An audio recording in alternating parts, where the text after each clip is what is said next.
Assalamualaikum, welcome back to my YouTube channel. Kali ini kita akan membahas tentang preposition dalam bahasa Inggris. Pasti udah ada yang tahu ya, preposition dalam bahasa Inggris itu apa aja.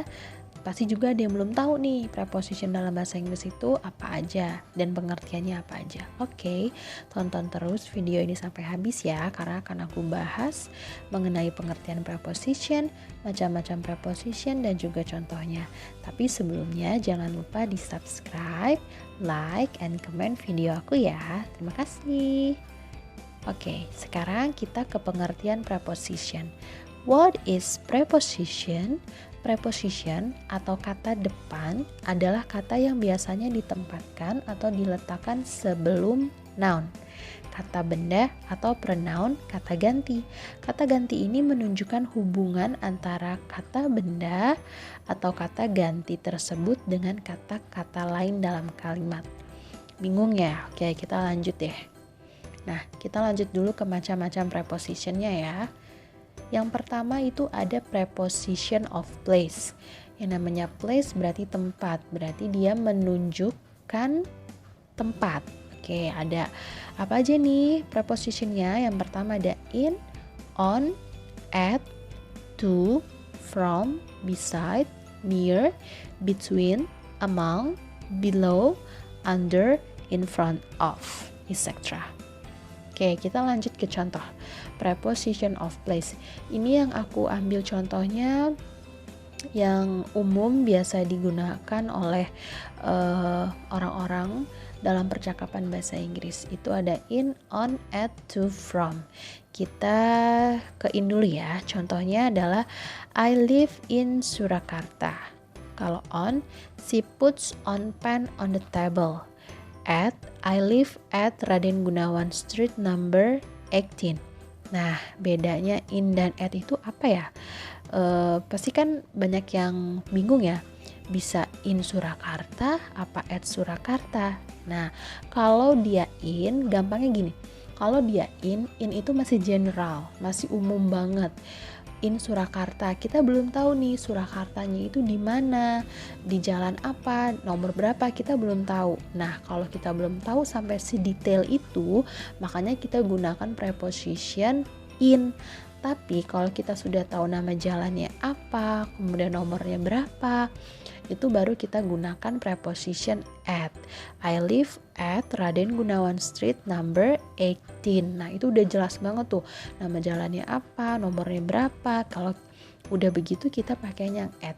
Simpelnya gini, kalau in dia masih luas cakupannya, general. Kalau at dia udah spesifik, di mana, nomor berapa, jalan apa, gitu ya. Bedanya in dan at. Ingat ya, ini di preposition of place, tempat. Nah, kemudian yang to, contohnya they will go to the beach. Kalau from, she comes from Bali. In, on, at, to, from. Oke, next. Ke preposition of time. Ini macam-macam preposition yang kedua, yaitu preposition of time menunjukkan waktu. Contohnya ada at, on, in. Ini sama ya kayak yang video sebelumnya, kayak yang slide sebelumnya, in, on, at. Tapi ini di time, menunjukkan waktu. Kemudian ada since, during, before, after, dan lain-lain. Kemudian yang ketiga ada preposition of directions. Direction itu berarti menunjukkan ke arah. Ada to, into, dan toward. Kita bahas satu-satu dulu yang preposition of time. Nah, di preposition of time ini aku bahas dari slide yang kanan dulu ya, yang at. At itu artinya pada. Pada berarti menunjukkan waktu ya, atau pukul. Contohnya at 11 AM, at night, at noon, kemudian at dawn, at midnight, at weekend, at Christmas. Masih banyak lagi ya. Dia spesifiknya ke waktu, jam. Seperti itu tuh pakainya at. Kemudian kalau dia on, digunakan ketika menunjukkan keterangan. Ada 3 nih, bisa hari, kemudian tanggal, dan perayaan. Kalau hari contohnya on Friday morning, on Saturday night, kayak gitu. Kemudian kalau dia date, on May 21st. Kalau perayaan kayak contohnya on Christmas Day. Lanjut, ada lagi nih temennya, since, during, before, and after. Since itu artinya sejak dalam bahasa Indonesia. Contohnya, we study in the University of Iran since 2011. Kami belajar di Universitas Iran sejak 2011. Since, sejak ya dia artinya. Berarti dia kan masih membahas tentang waktu, time. Kemudian during yang artinya selama. The teacher have taught during 2 years. Guru itu sudah mengajar selama 2 tahun. Kemudian ada before, artinya sebelum. The office is very busy before Idul Fitri. Kemudian ada after, artinya sesudah atau setelah. We had to take the taxi home after the party.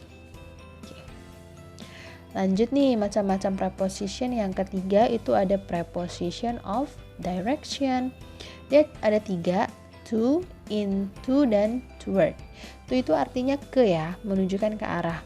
She went to the library. Sebenarnya banyak ya contohnya, cuman yang aku ambil yang general aja. Into, he jumped into the river. Dia melompat ke dalam sungai. Kalau aku gampangnya ingatnya into. In itu dalam, to itu ke, berarti ke dalam. Gampangnya gitu aja. Toward, he ran away when he felt that someone was coming toward. Dia melarikan diri ketika dia merasa ada seseorang yang datang ke arahnya. Oke, selesai. Jadi kita bahas lagi preposition itu merupakan kata depan dibagi menjadi 3, yaitu preposition of place, time, and directions. Nah, jangan lupa ya di subscribe, like, and comment video aku